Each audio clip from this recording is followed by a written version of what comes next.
interactive games in the palm of your hand without any electronics? Well, I got that thing for you. Today, we're going to be talking about the one only Oregon Trail. Everyone loves the Oregon Trail. The game is legendary. You probably played it in school. I played it in school. History class, for educational purposes. Nah, it wasn't. It was just fun. Dysentery. Everyone got dysentery. It is not just your any typical book. This is a choose your own adventure book. And not just one. A whole friggin' series of choose your own adventure books based on the Oregon Trail. Now, you may be thinking, okay, what the heck is a choose your own adventure book?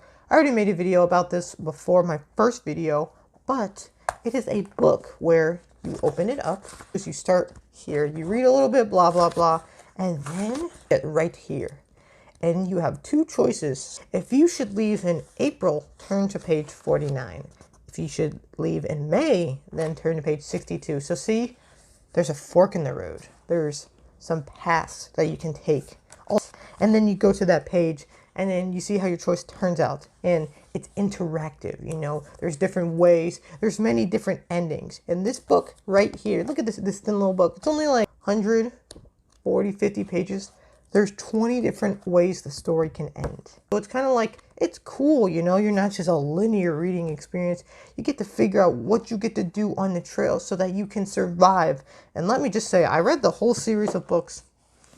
There's some pretty violent ways you die. You get dysentery.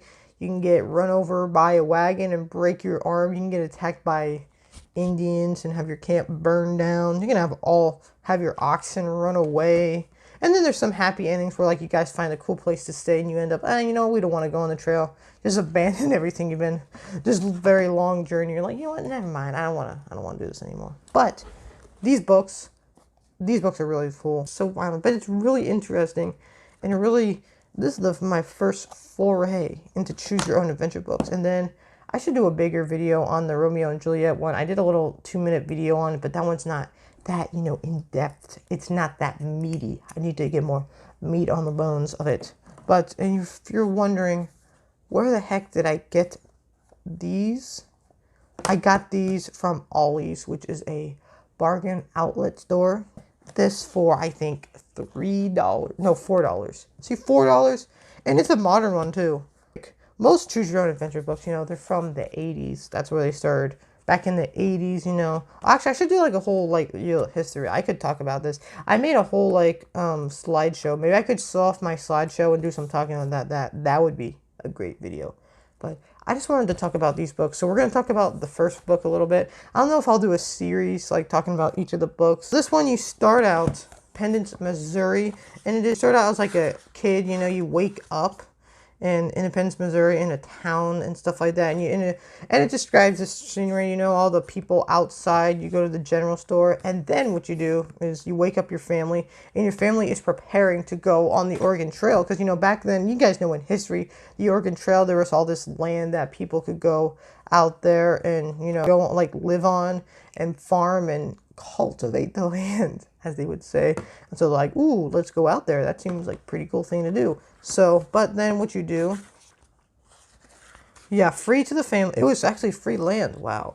And then what you do is you go to a store and your pa starts talking with these men and they're arguing about, and then they're like, okay, he's like, if you leave early, which is in April, if you can get a head start, you can go before everyone. But there's not as much grass, The ox need their grass, If you don't have any ox, then how the heck are you going to carry all that supplies? But the other guy is like, no, you got to wait. But if you wait, there's going to be more grass. It could be better, but also there could be a delay. There could be more people on the trail. Those are the kind of decisions you have to make. You have to make a decision. I don't want to spoil it too much for you, but let's go on and see some other ones. So there's part where you got to cross the river, of course, and you got to go, you want to go straight or diagonal across the river, and there's lots of decisions. Do you want to unload some of the extra supplies, or do you want to keep walking? Think about it for a second. How could we survive? This is a kid's book, and but they don't have everything. It's not too deep, but it's still cool. You are an active participant in the story. You choose how it unfolds. You choose if this family dies and starves to death, or they make it to the Oregon Trail successfully. Well, look at this box art, though. It's like all pixely. It's it's amazing, dude. They also have a map too. Let me take a look. Where's the map? Okay, so we got the trail guide. See, it gives you all these tips. Like talks about the weather on the trail, the different flash floods, heat fires, forest fires. So then look at this. You got all the stuff. Talks about quicksand, how crossing rivers, terrain, wildlife, stampede, safety, and it gives you some, tips. Talks about all the cholera, dysentery, and then boom. Look at this, dude. It's a full color, pixelated map of the Oregon Trail. Dude, these pictures. I wish I could show you it better. Let me see, guys. Can you guys see that? This is really cool, that they included this, because it's also a bit of a history lesson too. You get to you get to be educated while also learning about the hardships of the trail, because you want to get like more choose your own adventure books. That would be awesome. But hope you guys enjoyed this little video. See you later.